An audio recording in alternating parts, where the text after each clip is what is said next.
Hey, Johnny Mosley here for Peter Glenn Ski and Sports, hanging out at the Winter Sports Market in Salt Lake City, Utah. This is where all the brands come and kind of show off what they've been working on. Let's go.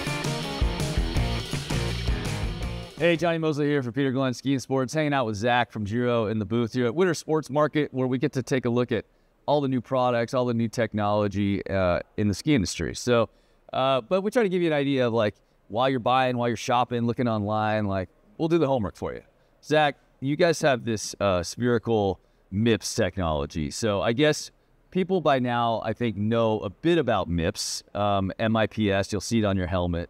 But maybe you can sort of sum that up and then tell us what's different about spherical MIPS. Yeah, it's something we're able to work on with MIPS and develop with them, and something we were able to innovate. We use two EPP and EPS liners, and you get a ball and socket design. I think it's a little elevated comfort, a little bit better fit. Within the Giro helmets, they have the two types of foam. One that's going to protect you in a slow speed fall, and one that's going to protect you at a high speed fall. But you're saying that's also incorporated with MIPS and spherical MIPS. So MIPS uses a FLL float plane. You'll see it. You see the yellow dot on your helmet. This is spherical, powered by MIPS, something we developed with MIPS. And instead of using that float plane, we use a high-speed impact foam and a low-speed impact foam within this spherical technology, within the inside of the helmet. Okay. So again, you'll see a ball and socket design on the inside of the helmet. It's very visible, very comfortable.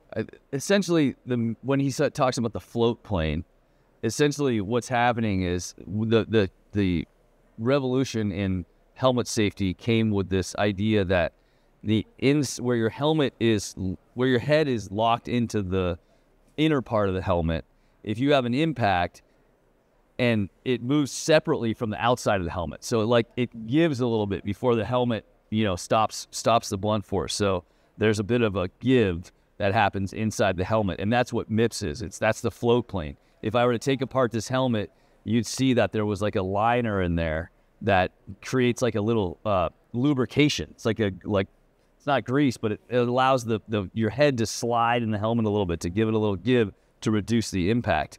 But what it sounds like you guys have done here is taken that to the next level. You have the float plane, but you also have another layer of foam, another layer of padding on that float plane. Yeah. Is that kind of it? Two shells versus the FLL float plane. Okay, very cool. Yeah.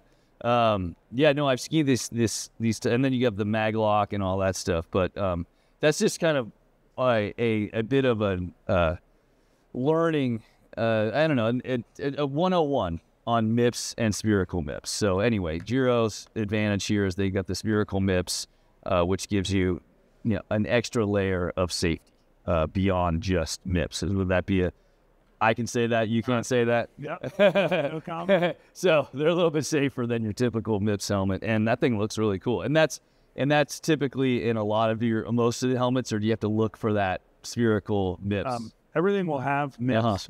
Most of our helmets in our line will have that yellow dot with MIPS. Okay. And then we'll have that extra layer with the spherical on the inside. Okay, very cool. All right. You'll see both, and then spherical. Oh, got it. Okay. See MIPS. So there is a little sign on there. Okay, yep. Cool. Well, right on. That's excellent. Thank you, Zach. Zach from Giro giving us a lowdown on spherical MIPS from Giro. Johnny Mosley here for Peter Glenn Ski Sports. Have a great winter.